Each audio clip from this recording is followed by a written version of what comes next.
دیکھیں گے کیا کرنا ہے۔ ابھی جو صفحہ آپ کے سامنے ہے، آپ کے پیش نظر ہے، اس میں ہم پڑھیں گے غسل مسنون کے مواقع۔ جی، یعنی غسل مسنون کی جو صورتیں ہیں ان کو بیان فرمائیں گے کہ کتنی ایسی صورتیں ہیں کہ جن میں غسل کرنا مسنون ہے۔ تو یہاں پر صاحب ہدایہ نے بتایا ہے، اور چونکہ متن یہ قدوری کی ہے ہدایہ کی، تو امام قدوری وغیرہ کی صراحت کے مطابق 4 صورتوں میں غسل کرنا کیا ہے؟ مسنون ہے۔ امام قدوری نے اس بات کی صراحت کی ہے، تو ان کی صراحت کے مطابق 4 صورتوں میں غسل کرنا کیا ہے؟ مسنون ہے۔ تو وہ 4 صورتیں کون سی ہیں؟ نمبر 1 جمعہ کے دن، نمبر 2 عیدین کے دن، نمبر 3 عرفہ کے دن، نمبر 4 احرام باندھنے سے پہلے۔ تو یہ 4 مواقع ایسے ہیں کہ ان میں غسل کرنا کیا ہے؟ مسنون ہے۔ ٹھیک ہے جی، دیکھیے تو فرماتے ہیں وَسَنَّ رسول اللہ صلی اللہ علیہ وسلم الغسل للجمعة والعیدین وعرفة والاحرام۔ نبی کریم صلی اللہ علیہ وسلم نے جمعہ، عیدین، عرفہ اور احرام کے لیے غسل کو مسنون قرار دیا ہے۔ سن فعل ماضی ہے، مسنون قرار دیا ہے۔ صاحب الکتاب نص علی السنیت، اسی لیے صاحب کتاب نے ان کے مسنون ہونے کی تصریح کی ہے۔ نص تصریح کی ہے صاحب کتاب نے علی السنیت، ان کے مسنون ہونے کی تصریح کی۔ صاحب کتاب نے یعنی کس نے؟ صاحب کتاب نے یعنی کس نے تصریح کی ہے جی اس بات کی؟ کس نے صراحت کی ہے؟ ہاں، امام قدوری مراد ہے۔ صاحب کتاب سے مراد کون ہے؟ امام قدوری مراد ہے، سمجھیں آپ جی۔ وقیل هذه الاربعۃ مستحبۃ، اور کہا گیا ہے، قیلا جب کہا جاتا ہے تو وہ سمجھ لینا کہ ایک قول ہے جو ضعیف ہوگا پہلے کے مقابل، ٹھیک ہے؟ تو آپ ترجمہ یہ بھی کر سکتی ہیں، ایک قول یہ بھی ہے کہ هذه الاربعۃ مستحبۃ، کہ یہ چاروں کیا ہیں؟ مستحب ہیں، یعنی ان 4 مواقع پر غسل کرنا سنت نہیں بلکہ کیا ہے؟ مستحب ہے۔ یہ بھی ایک قول ہے، یہ بھی ایک کیا ہے جی؟ قول ہے۔ بات سمجھ گئی آپ جی؟ تو بہرحال اس عبارت میں غسل مسنون کا بیان ہے، تو امام قدوری نے صراحت کی ہے، امام قدوری کی صراحت کے مطابق 4 صورتوں میں غسل کرنا کیا ہے؟ مسنون ہے، جمعہ، عیدین، عرفہ، احرام۔ اور بعض حضرات نے کیا کہا کہ یہ چاروں کیا ہیں؟ مستحب ہیں۔ اور امام محمد رحمہ اللہ نے، جو کہ امام اعظم ابو حنیفہ کے شاگرد ہیں، انہوں نے اپنی کتاب مبسوط میں جمعہ کے دن کے غسل کو مستحسن قرار دیا ہے۔ کیا قرار دیا ہے؟ مستحسن قرار دیا ہے۔ اور امام مالک رحمہ اللہ جو ہیں وہ وجوب کے قائل، اس بات کے قائل ہیں، وجوب کے قائل ہیں، ٹھیک ہے؟ چلیے، یعنی جو آگے عبارت ہے اس میں جمعہ کے دن غسل کی حیثیت کو بیان کیا گیا ہے، اس کو بیان کیا گیا ہے جمعہ کے دن غسل کی حیثیت کو۔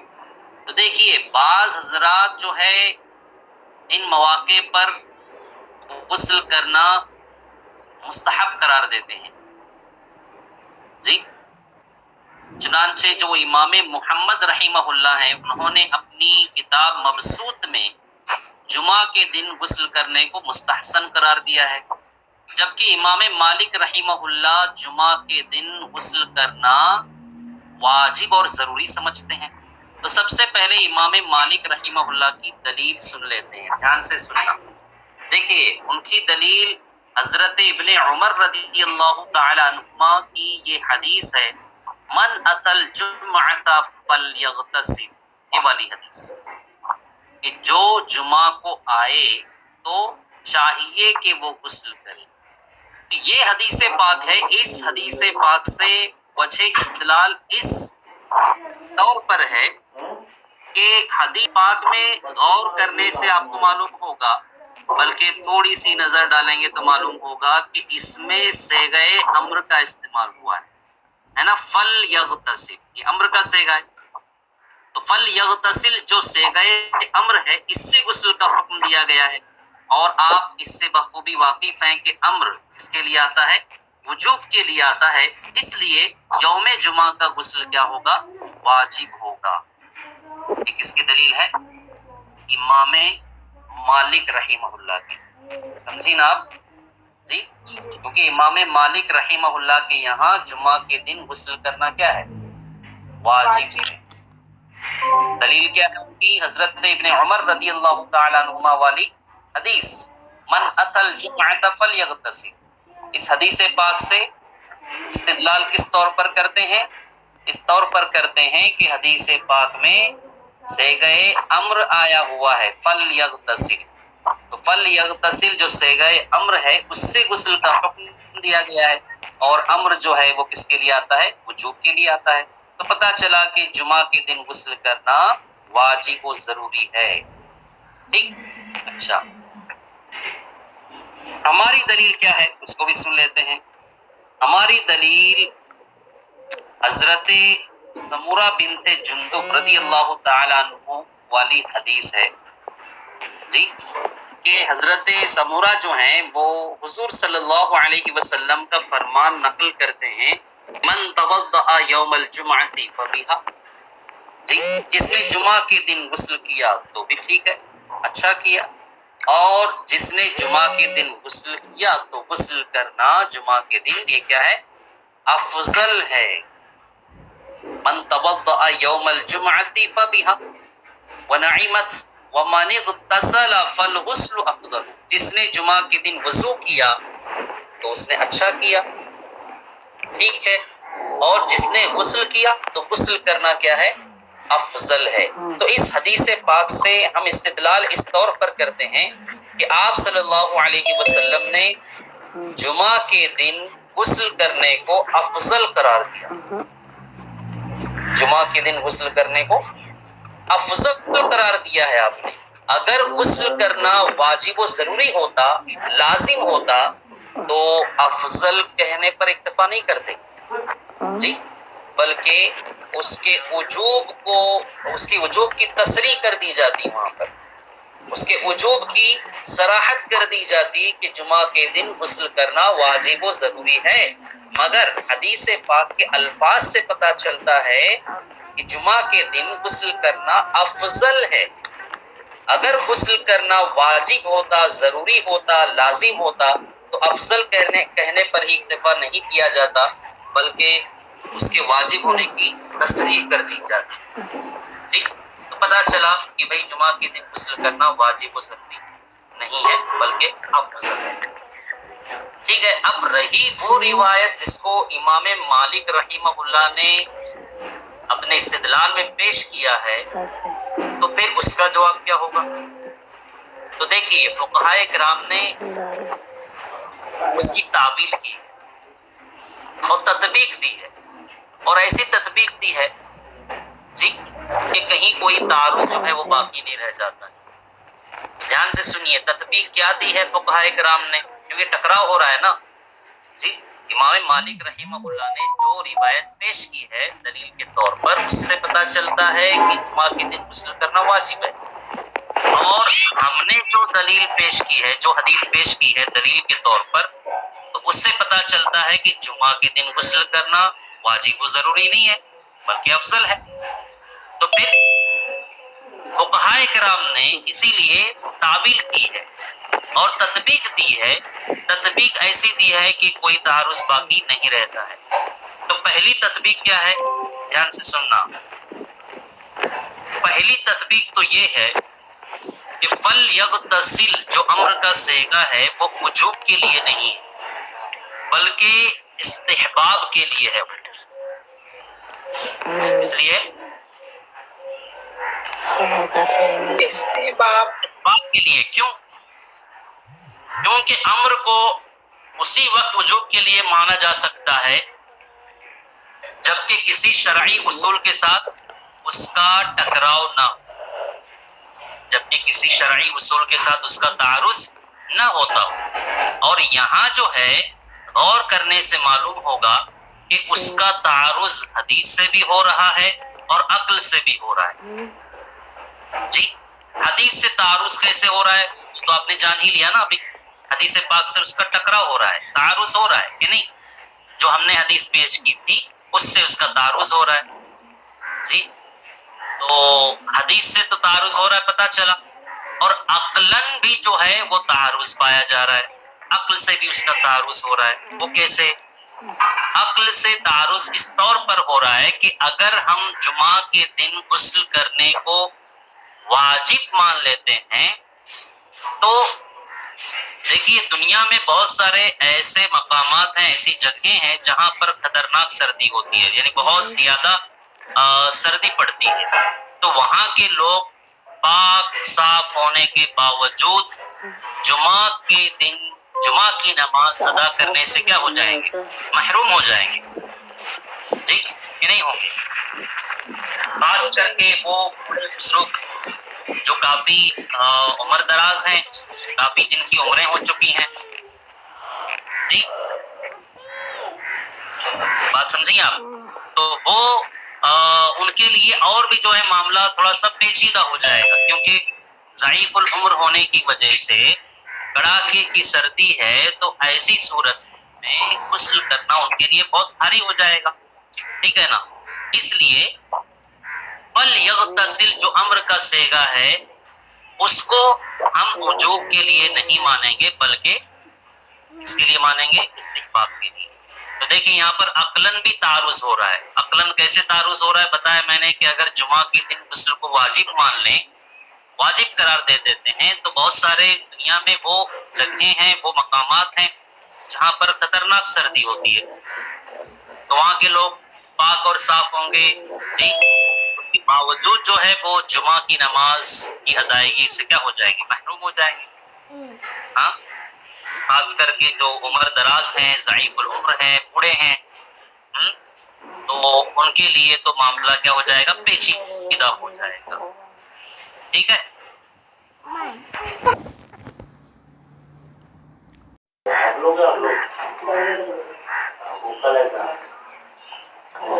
تو اس لیے کیا کریں گے ہم یہ کریں گے کہ فل یغتسل میں جو امر ہے، فل یغتسل جو امر کا صیغہ ہے، یا تو اس کو وجوب کے لیے مانیں گے لیکن اس کا جو مصداق ہے اس زمانے کو مانیں گے جو ابتدائے اسلام کا زمانہ تھا. کون سا زمانہ تھا؟ ابتدائے اسلام کا زمانہ تھا. ٹھیک ہے؟ یعنی مطلب یہ ہوا کہ ابتدائے اسلام میں کیا تھا جی؟ جمعہ اور جو اجتماعات وغیرہ ہوتے تھے نا، جہاں پر لوگ اکٹھا ہوتے تھے، تو وہاں پر ایسے موقعوں پر غسل کرنا واجب تھا. اس وقت یہ حکم تھا ابتدائی اسلام میں، لیکن بعد میں یہ حکم کیا ہو گیا؟ منسوخ ہو گیا. بات سمجھیں آپ؟ جی تو فَلْيَغْتَسِلْ جو امر کا صیغہ ہے اس کو وجوب کے لیے مانا تو جائے لیکن اس کا مصداق کس کو مانیں گے؟ اس زمانے کو مانیں گے جو ابتدائے اسلام کا زمانہ تھا. جی ابتدائے اسلام میں جمعہ اور اجتماعات کے جو بھی مواقع ہوتے تھے وہاں پر ایسے موقعوں پر غسل کرنا کیا تھا؟ واجب تھا، لیکن بعد میں یہ حکم کیا ہو گیا؟ منسوخ ہو گیا. ٹھیک ہے؟ اچھا لیکن ذہن میں ایک سوال پیدا ہوگا، وہ کیا؟ ذہن میں یہ سوال پیدا ہوگا کہ آپ نے جو ابھی یہ بتایا کہ فَلْيَغْتَسِلْ جو امر ہے وہ وجوب کے لیے تو مانا جائے، لیکن اس کا مصداق کس کو مانیں گے؟ ابتدائے اسلام کا جو زمانہ تھا اس زمانے کو مانیں گے، ہے نا جی؟ کہ ابتدائے اسلام میں جمعہ ہو یا اجتماعات ہو، ایسے موقعوں پر غسل کرنا کیا تھا؟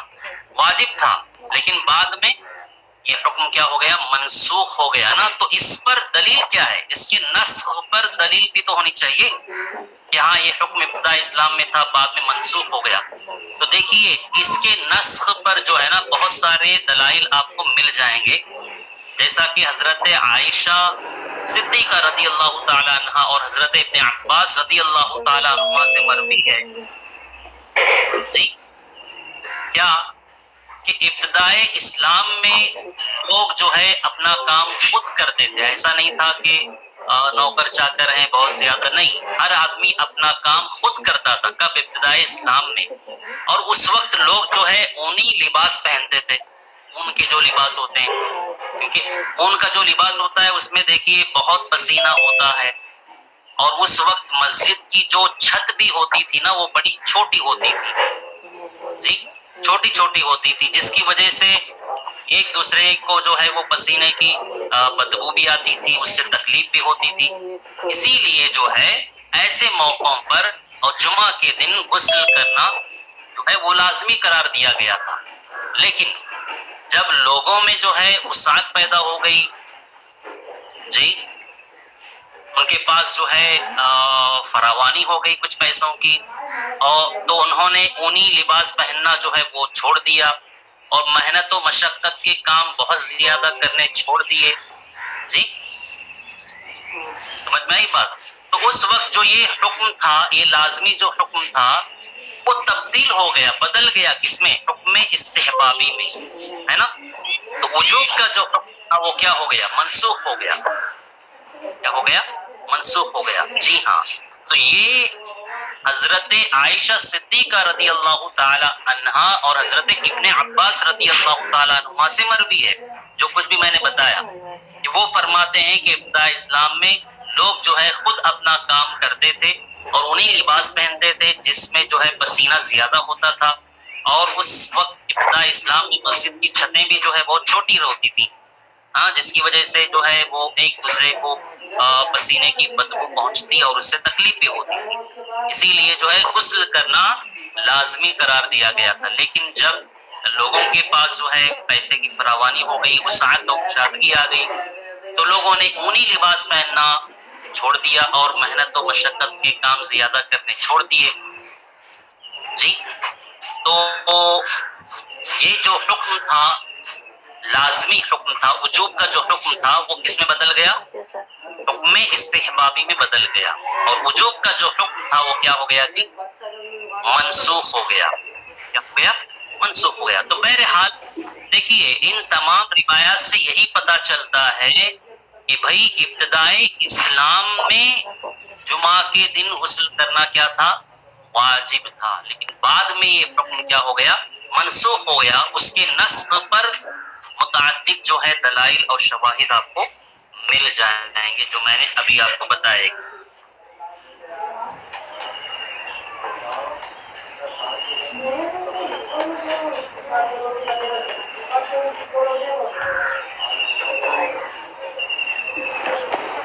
ترجمہ دیکھیے،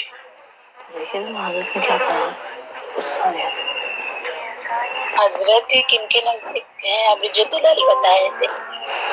ہاں جی، یہ کن کے نزدیک ہے جو آپ نے دلائل بتائے؟ ارے بیٹا یہ دلائل جو ہے اس بات پر کہ یہ حکم منسوخ ہو چکا ہے نا، اس بات پر یہ دلائل تھے، نہیں سمجھی جی جی؟ اس بات پر یہ دلائل تھے۔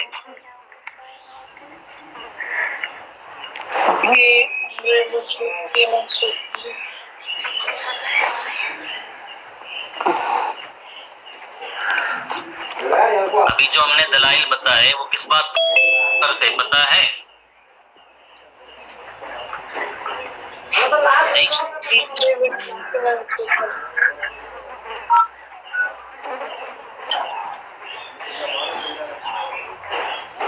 وجوب کا حکم تھا نا وہ منسوخ ہو گیا، ہم نے یہ بتایا نا، تو نسخ پر جو ہے یہ دلائل ہے.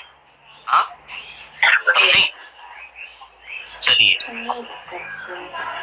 ٹھیک ہے. تو ہمارے یہاں جمعہ کے دن غسل کرنا کیا ہے؟ مسنون ہے، واجب و ضروری نہیں ہے. امام مالک رحمہ اللہ کے یہاں جمعہ کے دن غسل کرنا کیا ہے؟ واجب ہے. اور امام محمد رحمہ اللہ نے اپنی کتاب مبسوط میں جمعہ کے دن غسل کرنے کو کیا قرار دیا ہے؟ مستحسن قرار دیا ہے. تو امام مالک کی سب سے پہلی دلیل میں نے بتائی آپ کو، کیا؟ حدیث پاک جو کہ حضرت ابن عمر رضی اللہ تعالیٰ عنہما سے مروی ہے، کیا؟ من اتى الجمعة فليغتسل. ہاں جو بھی جمعہ کو آئے چاہیے کہ وہ غسل کرے. اس حدیث پاک سے استدلال کس طور پر کرتے ہیں وہ کہ حدیث پاک میں صیغہ امر فلیغتسل آیا ہوا ہے نا. فلیغتسل جو صیغہ امر ہے اس سے غسل کا حکم دیا گیا ہے، اور امر کس لیے آتا ہے؟ وجوب کے لیے آتا ہے. اس لیے جمعہ کے دن غسل کرنا کیا ہے؟ واجب. ہماری دلیل کیا ہے؟ ہماری دلیل حضرت سمورہ بنت جندب والی وہ حدیث جس میں انہوں نے آپ صلی اللہ علیہ وسلم کا فرمان نقل کیا ہے. سرکار نے فرمایا من توضأ یوم الجمعۃ فبہا ونعمت، جس نے جمعہ کے دن وضو کیا تو ٹھیک ہے اس نے اچھا کیا. ومن اغتسل فالغسل افضل، اور جس نے غسل کیا تو غسل کرنا کیا ہے؟ افضل ہے. اس حدیث پاک سے ہم استدلال کس طور پر کرتے ہیں کہ حضور صلی اللہ علیہ وسلم نے جمعہ کے دن غسل کرنے کو کیا قرار دیا ہے؟ افضل قرار دیا ہے، واجب قرار نہیں دیا ہے. اگر غسل کرنا جمعہ کے دن واجب ہوتا تو افضل کہنے پر اکتفا نہیں کرتے صرف، بلکہ آگے اس کے وجوب ہونے کو واضح بھی کر دیتے، اس کے وجوب کی صراحت بھی کر دیتے، ہے نا. سمجھیں آپ؟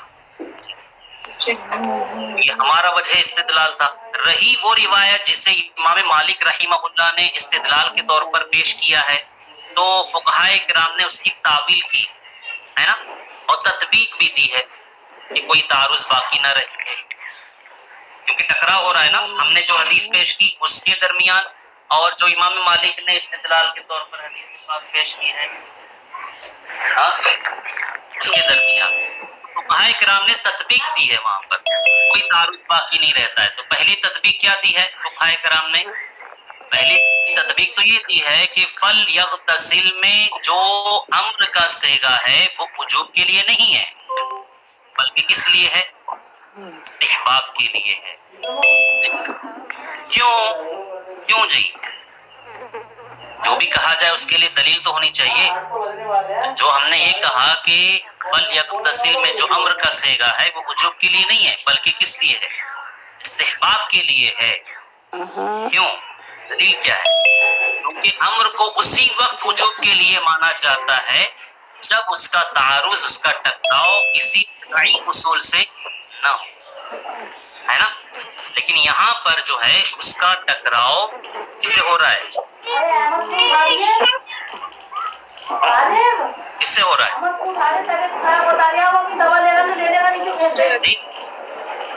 یہاں پر جو ہے اس کا ٹکراؤ، اس کا تعارض حدیث پاک سے بھی ہو رہا ہے اور عقل سے بھی ہو رہا ہے نا. حدیث پاک سے جو تعارض ہوتا ہے وہ تو آپ نے دیکھا ہی ابھی سنا جی، اور عقل سے بھی اس کا تعارض ہو رہا ہے. عقل سے کیسے ہو رہا ہے تو میں نے بتایا تھا آپ کو جی کہ اگر جمعہ کے دن غسل کو واجب مان بھی لیا جائے تو بہت سارے دنیا میں ایسے مقامات ہیں، جگہیں ہیں جہاں پر بہت خطرناک سردی پڑتی ہوتی ہے جی، تو وہاں کے لوگ جو ہے پاک ہونے کے باوجود جمعہ کی ادائیگی سے محروم ہو جائیں گے، ہے نا. بالخصوص خاص طور پر وہ بوڑھے اور کمزور لوگ جی، ان کے لیے تو معاملہ اور بھی کیا ہو جائے گا؟ پیچیدہ ہو جائے گا، سنگین ہوگا، ٹھیک ہے نا. اس لیے فلیغتسل جو امر کا صیغہ ہے اس کو وجوب کے لیے تو مانا جائے لیکن اس کا مصداق کس کو مانیں گے؟ اس زمانے کو مانا جائے جو ابتدائی اسلام کا زمانہ تھا، ہے نا جی؟ ابتدائی اسلام میں جمعہ اور جو بھی لوگوں کے اکٹھا ہونے کے مواقع ہوا کرتے تھے ان میں غسل کرنا کیا تھا؟ واجب تھا، لیکن بعد میں وہ حکم کیا ہو گیا؟ منسوخ ہو گیا۔ تو یہ جو اب بتایا گیا کہ ابتدائی اسلام میں جمعہ اور اجتماعات وغیرہ کے موقعوں پر غسل کرنا کیا تھا؟ واجب تھا، بعد میں یہ حکم منسوخ ہو گیا، تو ظاہر سی بات ہے اس کی نصب پر بھی تو دلائل ہونے چاہیے۔ ہاں جی، اس کی نصب پر بہت سارے دلائل اور شواہد جو ہے آپ کو مل جائیں گے۔ انہی میں سے میں نے ایک دو آپ کو بتائے، حضرت عائشہ صدیقہ اور حضرت ابن عباس رضی اللہ تعالیٰ عنہ سے جو مرتی ہے جی، کہ ابتدائی اسلام میں لوگ اپنا کام کرتے تھے، انہی کپڑے پہنتے تھے، اور اس زمانے میں جو ہے مسجد کی چھتیں بھی کیا ہوتی نیچے ہوتی تھی بہت زیادہ، جس سے پسینہ ہوتا تھا بہت، اور ایک دوسرے کو جو ہے بدبو سے تکلیف بھی ہوتی تھی۔ بعد میں لوگوں کے اندر وسعت آ گئی، پیسہ آ گیا، تھوڑا سا مال آ گیا، کپڑے چھوڑ دیے اور چھتیں بھی اونچی ہو گئی جی، اور محنت و مشقت کے کام زیادہ چھوڑ دیے، کم کر دیے۔ تو اس طور پر جو ہے جو حکم کون سا تھا؟ وجوبی تھا، وہ کس میں تبدیل ہو گیا؟ میں استحبابی میں تبدیل ہو گیا، اور وجوب کا جو حکم تھا وہ کیا ہو گیا جی؟ منسوخ ہو گیا۔ کیا ہو گیا؟ منسوخ ہو گیا۔ چلیے دیکھیں، وَسَمَّى مُحَمَّدٌ رحمہ اللہ تعالی الغسل فی یوم الجمعۃ حسنا، اور امام محمد رحمہ اللہ نے اپنی کتاب مبسوط میں اصل سے مراد کیا ہے؟ یہاں پر فی الاصلی دیا ہے نا جی، اصل سے مراد کیا ہے؟ مبسوط کتاب ہے، مبسوط ہی کا دوسرا نام ہے اصل۔ شروع میں ہی کتاب کی ابتدا ہی میں بتایا گیا تھا آپ کو کہ جہاں کہیں اصل کا لفظ آئے گا اس میں تو اس سے مراد امام محمد رحمہ اللہ کی کتاب ہے۔ کون سی؟ مبسوط ہے نا، اسی کا دوسرا نام اصل ہے۔ چلو، تو امام محمد رحمہ اللہ نے اپنی کتاب مبسوط میں جمعہ کے دن غسل کرنے کو کیا قرار دیا ہے؟ حسن قرار دیا ہے، مستحسن قرار دیا ہے۔ وقال مالک رحمہ اللہ تعالی هو واجب، اور امام مالک رحمہ اللہ نے کیا فرمایا؟ جمعہ کے دن غسل کرنا واجب ہے۔ دلیل کیا ہے؟ لقوله،